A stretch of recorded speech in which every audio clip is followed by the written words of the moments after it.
નમસ્કાર વિદ્યાર્થી મિત્રો, આજે આપણે ધોરણ 12 માં ચેપ્ટર નંબર 12 માં જીન થેરાપી વિશે ચર્ચા કરીશું. બરાબર. જેને ઇંગ્લિશમાં જીન થેરાપી કહીશું અને ગુજરાતીમાં કહેવા જઈએ તો જનીન થેરાપી તરીકે ઓળખવામાં આવે છે. તો હવે આગળના લેક્ચરમાં આપણે વિદ્યાર્થી મિત્રો ચર્ચા કરી ગયા કે પારજનીનિક વનસ્પતિ એ કીટકો સામે કઈ રીતે રક્ષણ મેળવે છે, એટલે કે પ્રતિકારકતા મેળવે છે, અને પેસ્ટ સામે કઈ રીતે પ્રતિકારકતા મેળવે છે તેના ઉદાહરણ તરીકે આપણે બીટી કપાસ તેમજ આરએનએ અંતઃક્ષેપની પ્રક્રિયા વિશે ચર્ચા કરી ગયા હતા. હવે આ લેક્ચરમાં આપણે શું ચર્ચા કરવાની છે કે રોગો હોય તો તે રોગો શેને કારણે થાય છે કે કોઈ જનીનની કોઈ ખામી સર્જાણી હોય તેને કારણે જે તે રોગો થતા જોવા મળે છે. તો હવે તે જનીનની ક્ષતિ પૂર્તિ કરવામાં આવે, એટલે કે તે જનીનને કાઢીને કોઈ સામાન્ય જનીન, એટલે કે મીન્સ કે જે તે કાર્ય કરવા માટે એ જનીન ત્યાં ઇન્સર્ટ કરી દેવામાં આવે તો આપણે તે રોગો સામે થી છુટકારો આપણે મેળવી શકીએ છીએ. તો જનીન થેરાપીમાં એ જ કરવામાં આવે છે કે જનીન થેરાપી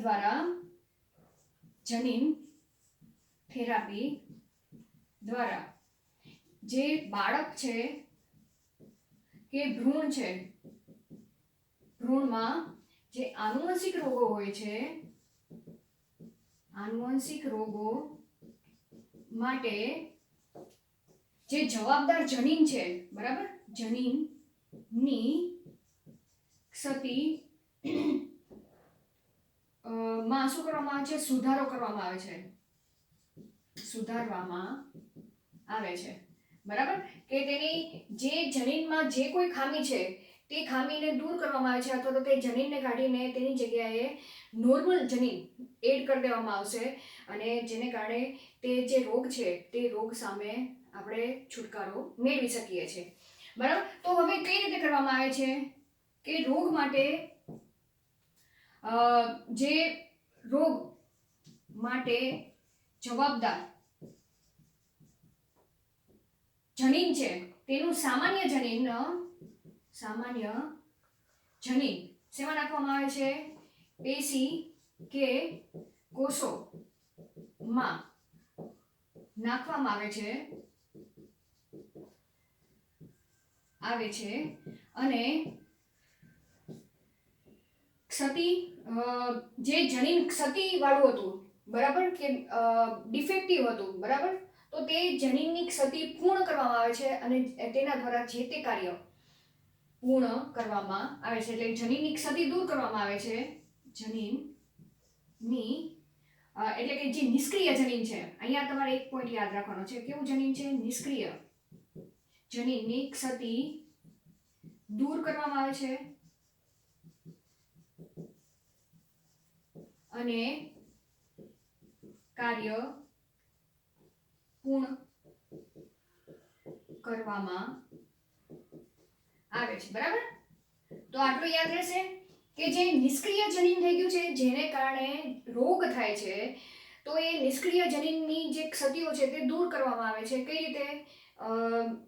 સામાન્ય જનીન પેશી કે કોષોમાં નાખીને નિષ્ક્રિય જનીનની ક્ષતિ દૂર કરવામાં આવશે અને જે તે કાર્ય પૂર્ણ કરવામાં સામાન્ય જનીન એ મહત્વનો ભાગ ભજવે છે. તો સૌપ્રથમ જે જનીન થેરાપી છે એ જનીન થેરાપી ક્યારે કરવામાં આવી? સૌપ્રથમ 1990માં 4 વર્ષની જે છોકરી છે, છોકરીમાં કરવામાં આવી. હવે આ છોકરી, જે 4 વર્ષની છોકરી છે, તેને શું બીમારી હતી તેના વિશે આપણે ચર્ચા કરી. તો આ જે 4 વર્ષની છોકરી છે એ 4 વર્ષની છોકરીની રોગ પ્રતિકારકતા શક્તિ કેવી હતી? ખૂબ જ ઓછી હતી. હવે આપણે આગળ 11મા ધોરણમાં પણ અભ્યાસ કરી ગયા છીએ કે રોગ આપણા શરીરમાં જે બહારનું કોઈ પરજાત દ્રવ્ય દાખલ થાય તો રુધિરમાં રહેલા જે શ્વેત કણો છે એ સૈનિક તરીકે વર્તે છે. એટલે કે શ્વેત કણો એ બહારના પરજાત દ્રવ્યને શું કરે છે? તેની સામે ફાઇટ કરે છે અને આપણે તેની સામે પ્રતિકારકતા મેળવી છીએ અને આપણે પોતાનું અસ્તિત્વ આજુબાજુના વાતાવરણમાં ટકાવી રાખવા માટે સક્ષમ બની છીએ. બરાબર. તો હવે આ જે 4 વર્ષની છોકરી છે તેનામાં જે ટી કોષો તો બને છે, પણ ટી કોષો નું ધીમે ધીમે શું થતો જાય છે, નાશ થતો જાય છે. એટલે કે તેના શરીરમાં જે પ્રતિકારક તંત્ર છે તે કેવું જોવા મળ્યું, ખૂબ જ નબળું જોવા મળ્યું, બરાબર. અને જેને કારણે એ છોકરીને તો બેગમાં જ, એટલે કે પ્લાસ્ટિક બેગમાં જ કવર કરી રાખવામાં આવતી હતી કે બહારનું કોઈ એન્ટીજન તેના શરીરમાં દાખલ ન થાય. અને ઓલરેડી તેના શરીરમાં તો જે ટી કોષો છે, બી કોષો છે તે તો ખૂબ જ ઓછા છે કે તે બહારના કોઈ પડજાત દ્રવ્યનો સામે ફાઇટ ન કરી શકે, અને તે છોકરીને ઝડપથી ઇન્ફેક્શન લાગવાના ચાન્સીસ વધારે રહે. તો તેના કેસમાં જનીન થેરાપીનો ઉપયોગ કરવામાં આવ્યો. પછી અભ્યાસ કરતા જાણવા મળ્યું કે તેના શરીરમાં ગમે એટલું એન્ટીબાયોટિક્સ દવા આપવામાં આવે તો પણ તેની પ્રતિકારકતા વધતી ન હતી. તો એની પાછળનું શું કારણ હતું તે શોધવામાં આવ્યું. તો તેના શરીરમાં એક ઉત્સેચક છે, એડીએ ઉત્સેચક, જેની ખામી જોવા મળી, બરાબર. તો જેમાં એડીએ ઉત્સેચક,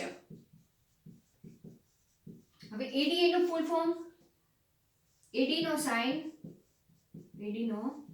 સાઇન ડી એટલે ડી, બરાબર, એ એટલે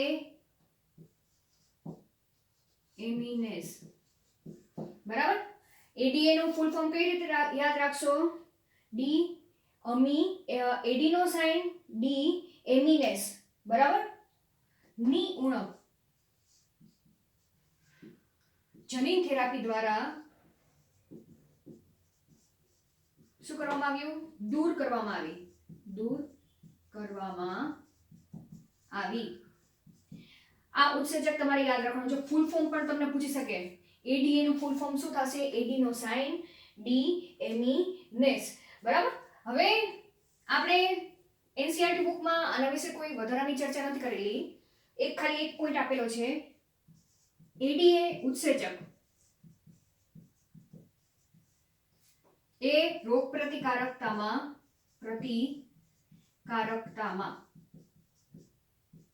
મહત્વનો ભાગ ભજવે છે, બરાબર, મહત્વનો ભાગ ભજવે છે.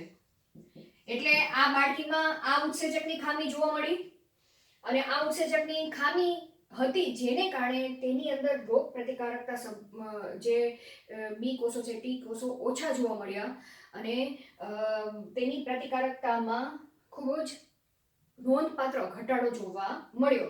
એટલે કહેવામાં આવ્યું કે એડીએ ઉત્સેચક એક રોગ પ્રતિકારક શક્તિમાં ખૂબ જ મહત્વનો ભાગ ભજવતો હોવાથી તેની ઉણપને કારણે આ 4 વર્ષની છોકરીમાં પ્રતિકારકતાનો ઘટાડો નોંધવામાં આવ્યો. હવે એડીએ શું છે, બરાબર? આ ઉત્સેચક કઈ રીતે તે ભાગ ભજવે છે રોગ પ્રતિકારકતામાં, તેના વિશે થોડીક આપણે ચર્ચા કરી નાખી.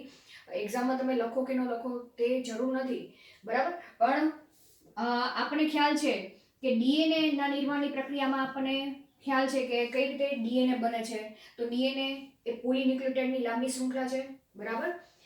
હવે એમાંનો જે ન્યુક્લિયોટાઇડની રચના પણ આપણને ખબર છે કે ન્યુક્લિયોટાઇડ કઈ રીતે નિર્માણ પામે છે. એક પેન્ટોઝ શર્કરા હોય છે, બરાબર. પછી નાઇટ્રોજન બેઝ અને ફોસ્ફરસ એ એકબીજા સાથે જોડાય ત્યારે શું બને છે? ન્યુક્લિયોટાઇડ બને છે, બરાબર. આવા ન્યુક્લિયોટાઇડ એ એકબીજા સાથે જોડાશે અને ડીએનએ ની શૃંખલા તૈયાર થાય છે. તો એનો એક આપણે ચર્ચા કરવા જઈએ કે પેન્ટોઝ શર્કરા. હવે એમાં પાછું નાઇટ્રોજન બેઝ કેટલા 2 પ્રકારના હોય છે, બરાબર, પિરિમિડિન અને પ્યુરિન પ્રકારના નાઇટ્રોજન બેઝ. એમાં ખાસ કરીને જોવા જઈએ તો એડેનિન અને ગ્વાનિન, એવી જ રીતના સાઇટોસિન, થાઇમિન અને યુરેસિલ પ્રકારના નાઇટ્રોજન બેઝ જોવા મળે છે. એમાં આવા કેટલા ન્યુક્લિયોટાઇડ બને છે? ડીએનએમાં આવા 4 પ્રકારના ન્યુક્લિયોટાઇડ હોય છે, અને આ ન્યુક્લિયોટાઇડ એકબીજા સાથે તેના ક્રમને અનુલક્ષીને એકબીજા સાથે જોડાશે અને ડીએનએ ની લાંબી શૃંખલા તૈયાર થાય છે. એ બધું આપણે 6થા ચેપ્ટરમાં ચર્ચા કરી ગયા છીએ. તો હવે જે એડિનિન ધરાવતો જે ન્યુક્લિયોટાઇડ છે એની જો આપણે આકૃતિ કરવા જઈએ તો કેવી બનશે? એક પેન્ટોઝ શર્કરા છે, બરાબર. આ પેન્ટોઝ શર્કરા, એનો આ પહેલો નંબરનો કાર્બન, આ બીજા નંબરનો કાર્બન, ત્રીજો, ચોથો અને અહીંયા 5મો કાર્બન CH2, બરાબર. હવે એના પહેલા નંબરના કાર્બન સાથે નાઇટ્રોજન બેઝ જોડાય છે, આપણને ખબર છે. તો અહીંયા એમ સમજી લો કે આ એડેનિન જોડાણું છે, બરાબર. અહીંયા એડેનિન અને ગ્વાનિન બે રિંગ સ્ટ્રક્ચર ધરાવે છે, બરાબર. અને અહીંયા જો NH2 સબગ્રુપ જોડાયેલું હોય તો આ કયું છે? એડેનિન છે, બરાબર. અને અહીંયા 5મા નંબરના કાર્બન ઉપર આ 5મા નંબરનો કાર્બન છે, બરાબર. ત્યાં ફોસ્ફરસ આ રીતે જોડાયેલો જોવા મળે છે. તો હવે અહીંયા OH, બરાબર. આપણે સ્ટ્રક્ચર યાદ રાખવાની જરૂર નથી. તો આ જે ન્યુક્લિયોટાઇડ બન્યો એને આપણે શું કહેશું? એડિનોસાઇન ન્યુક્લિયોટાઇડ કહી છે, બરાબર. હવે વાત આવી કે આ જે ઉત્સેચક છે, ઘણી વખત શું થાય છે કે કોષની અંદર જ્યારે કોષને વિભાજનની પ્રક્રિયા કરવાની હોય ત્યારે આવા બધા ન્યુક્લિયોટાઇડ તૈયાર થાય છે. એવી જ રીતના ATP ના નિર્માણમાં પણ ન્યુક્લિયોટાઇડની જરૂર પડે છે, બરાબર. તો હવે જ્યારે આ જે એડિનોસાઇન ન્યુક્લિયોટાઇડ છે એનું પ્રમાણ જ્યારે વધી જાય, બરાબર. શેની વાત કરી છે? કે આનું પ્રમાણ જ્યારે વધી જાય, બરાબર. અહીંયા લખી નાખું, પ્રમાણ વધે. કોની વાત કરી છે? આની વાત કરી છે. તો શું થાય છે? એડીએ ઉત્સેચક, આ ઉત્સેચક એ એડિનોસાઇન ન્યુક્લિયોટાઇડમાં રહેલા જે એમિનો સમૂહ છે તેને શું કરે છે? દૂર કરે છે. એટલે અહીંયા શું લખેલું છે? ડી એમિનેઝ કીધું છે. ડી એમિનેઝ એટલે શું? કે એમિનો સમૂહ તે દૂર કરે છે, બરાબર. હવે આ જે એડિનોસાઇન ન્યુક્લિયોટાઇડ છે, બરાબર. અહીંયા તમને ન લખાતો હોય તો હું અહીંયા લખી નાખું. આનું નામ શું છે? એડિનોસાઇન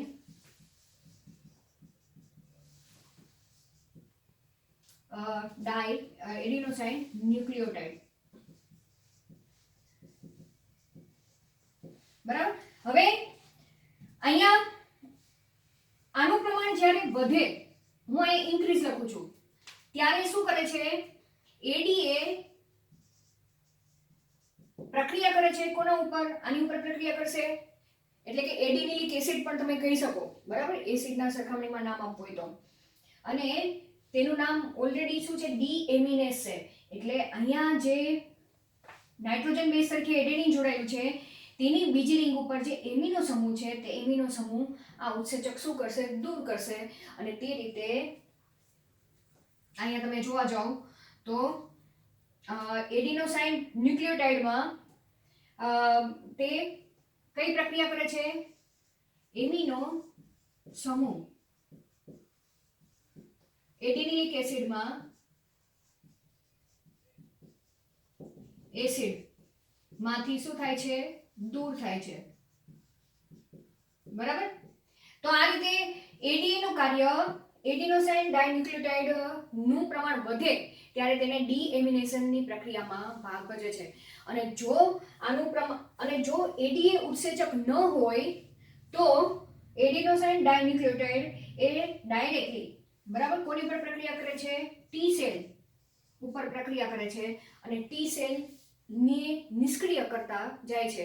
એટલે જેમ જેમ વધુ જો આ ઉત્સેચકની ખામી હોય તો આ જે ન્યુક્લિયોટાઇડ છે તે ટી સેલને નિષ્ક્રિય કરવામાં ભાગ ભજવે છે. નિષ્ક્રિય થશે તો રોગ પ્રતિકારક શક્તિ કેવી થતી જાય છે? આપોઆપ ઓછી થતી જાય છે. ખ્યાલ આવી ગયો આખી પ્રક્રિયા કે એડીએ નું શું મહત્વ છે?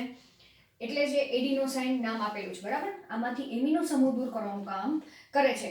હવે વાત આવી કે તો આ બાળકીમાં જનીન થેરાપી કઈ રીતે ઉપયોગી નીવડી? તો સૌથી પહેલા તો અહીંયા એ બાળકી ઉપર ઘણી બધી પ્રયોગો કરવામાં આવ્યા કે એડીએ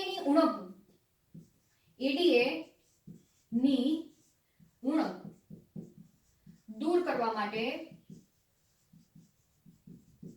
સૌથી પહેલા કઈ પ્રક્રિયા કરવામાં આવી? કે સૌથી પહેલા તે બાળકીમાં અસ્થિ મજ્જા પ્રત્યારોપણ દ્વારા આની ઉણપ, એડીએ ની ઉણપ દૂર કરવામાં આવી. બરાબર. હવે શું કરવામાં આવ્યું કે સૌથી પહેલા બાળકી જે છે તે બાળકીનું કોઈ ભાઈ હોય કે કોઈ બેન હોય, બરાબર, કે એની માતા કે પિતા, તેના શરીરમાંથી અસ્થિમજ્જાના કોષો લેવામાં આવ્યા. કારણ કે આપણને ખ્યાલ છે કે અસ્થિમજ્જામાં બી કોષો અને ટી કોષો નિર્માણ થવાની પ્રક્રિયા થાય છે. તો જો અસ્થિમજ્જા ટ્રાન્સપ્લાન્ટ કરવામાં આવે તો શું થાય કે તે બાળકીનું અસ્થિમજ્જા કાઢી લેવામાં આવે, તેની જગ્યાએ તેના જ કુટુંબનું કોઈ અસ્થિમજ્જા નાખી દેવામાં આવે, તો હવે તે અસ્થિમજ્જામાંથી ટી કોષો બનવાની પ્રક્રિયા રેગ્યુલર થઈ જશે. બરાબર. એક આ પ્રક્રિયા દ્વારા ઉણપ દૂર કરી શકાય. બરાબર. એક બીજી પ્રક્રિયા જોવા જઈએ તો ઉત્સેચક રિપ્લેસમેન્ટ થેરાપી. બરાબર. ઉત્સેચક રિપ્લેસમેન્ટ થેરાપી દ્વારા પણ શું કરી શકી? એડીએની ઉણપ દૂર કરી શકીએ. હવે કઈ રીતે કે સિરિંજની મદદથી. બરાબર. સિરિંજની મદદથી ઉત્સેચકને, પણ કેવો ઉત્સેચક? સક્રિય ઉત્સેચક. બરાબર. નિષ્ક્રિય નહીં, સક્રિય ઉત્સેચકને દર્દીના શરીરમાં નાખવામાં આવે. બરાબર. તો હવે આ પ્રક્રિયા તમને ખબર છે કે સિરિંજની અંદર તે શું નાખી દેવામાં આવે? સક્રિય ઉત્સેચક નાખી દેવામાં આવે અને દર્દીના શરીરમાં નાખી દેવામાં આવે. તો તે ઉત્સેચક એ જ્યારે જરૂર હશે ત્યારે એડિનોસાઇન ન્યુક્લિયોટાઇડ છે તેનું ડીએમિનેશનની પ્રક્રિયા કરતું રહેશે અને પ્રતિકારકતામાં શું થશે? વધારો થશે. બરાબર. પણ આ બે પ્રક્રિયા કેવી છે? કાયમી પ્રક્રિયા નથી. બરાબર. તો આ બંને પ્રક્રિયા દ્વારા રોગનો સંપૂર્ણ નાશ થઈ શકતું નથી. સંપૂર્ણ નાશ થઈ શકતું નથી. કારણ કે તમને ખબર જ છે કે માનો કે ઉત્સેચક છે, તે ઉત્સેચક ક્યાં સુધી કામમાં આવશે? જ્યાં સુધી એ ઇન્જેક્શનમાં નાખવામાં આવેલો છે એટલું જ યુઝફુલ થશે. જેવું ખાલી થઈ જશે શરીરમાં ઉત્સેચકનું પ્રમાણ, ફરીથી ઇન્જેક્શન દ્વારા દાખલ કરવામાં આવશે. બરાબર. એવી જ રીતના અસ્થિમજ્જા પ્રત્યારોપણ કરવામાં આવે તો તે નવા ટી સેલ બનાવશે, પણ તેની સાથે સાથે શરીરમાં એડિનિલિક એસિડનું પ્રમાણ વધે છે. એડિનિલિક એસિડનું પ્રમાણ વધતું જાય છે તો જેટલા ટી સેલ બનશે એટલા જ તે મળતા જાય છે ટી સેલ. બરાબર. તો આ બંને પ્રક્રિયા એ રોગનું સંપૂર્ણ નિદાન નથી. તો ત્રીજી એક પ્રક્રિયા કરવામાં આવી જેને જનીન થેરાપી કહેવામાં આવે છે. પી દ્વારા એડીએનું નિદાન એ બાળકીમાં કરવામાં આવ્યું. કઈ રીતે કરવામાં આવ્યું? કે એડીએ માટે જે જવાબદાર જનીન છે, બરાબર, એડીએ માટે જવાબદાર જનીન ને રેટ્રોવાયરસ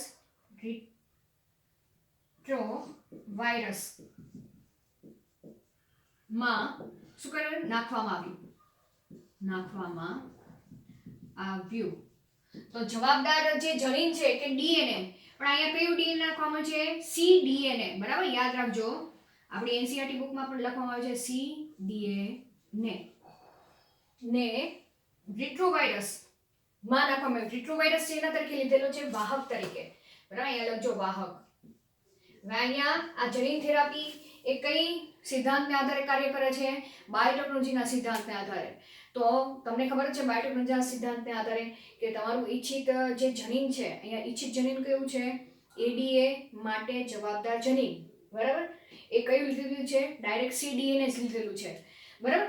જેને રેટ્રોવાયરસ વાહકમાં નાખવામાં આવ્યું. હવે આ જે રેટ્રોવાયરસ છે તે રેટ્રોવાયરસ ને હવે કોઈ યજમાનમાં નાખવું પડશે. બરાબર. તો યજમાન તરીકે શું લેવામાં આવ્યું?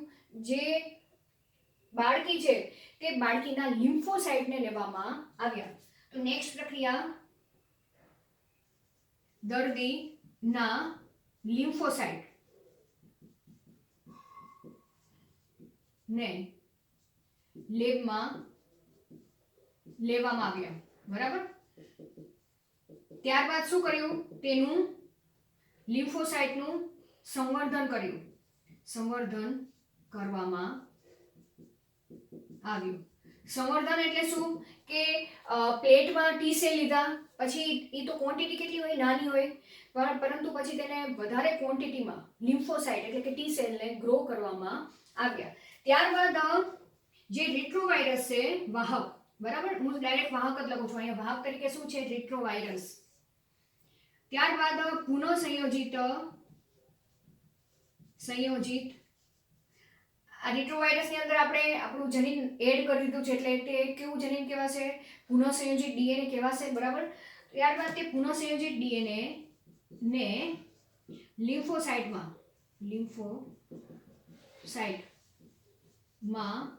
નાખવામાં આવ્યું, બરાબર.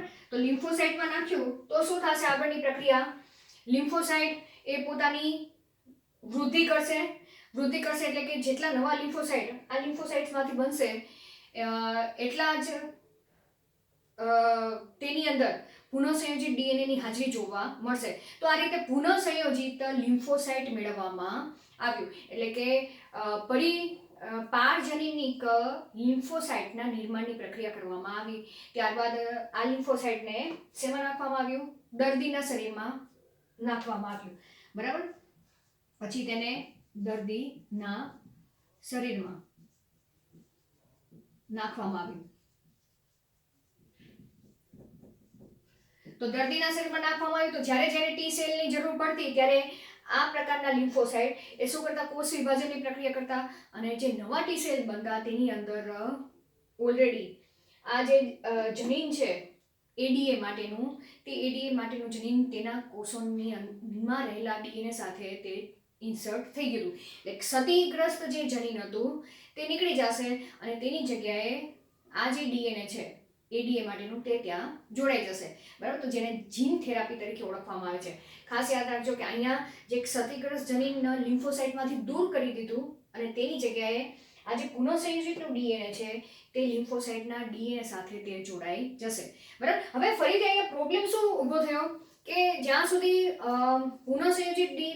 પુનઃસંયોજિત લિમ્ફોસાઇટ હશે એ પોતે ડિવિઝનની પ્રક્રિયા કરશે, પરંતુ કોઈ સમય તે બધા લિમ્ફોસાઇટ મૃત પામી ગયા તો ફરીથી શું કરવું પડે, આખી પ્રક્રિયા ફરીથી કરવી પડતી જનીન થેરાપીની, અને નવા તૈયાર કરેલા લિમ્ફોસાઇટને દર્દીના શરીરમાં અમુક સમયે નાખવા પડતા. તો આનાથી છુટકારો મેળવવા માટે જ્યારે ભ્રૂણ અવસ્થામાં જ તે બાળક હોય, બરાબર, ત્યારે જ તે જનીન થેરાપી દ્વારા આ ખામી જો દૂર કરવામાં આવે તો તે રોગનું સંપૂર્ણપણે નિદાન થઈ શકે. અહીંયા આપણે એનસીઈઆરટી બુકમાં છેલ્લી લાઈનમાં આપેલું છે કે કઈ અવસ્થામાં, આપણે અહીંયા લખી નાખી, બરાબર, ભ્રૂણીય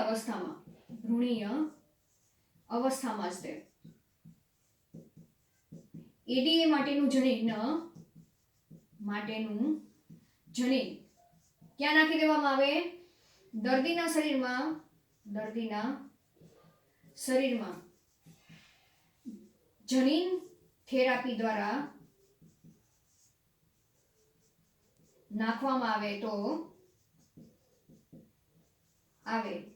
તો કાયમી નિદાન થઈ શકે, બરાબર.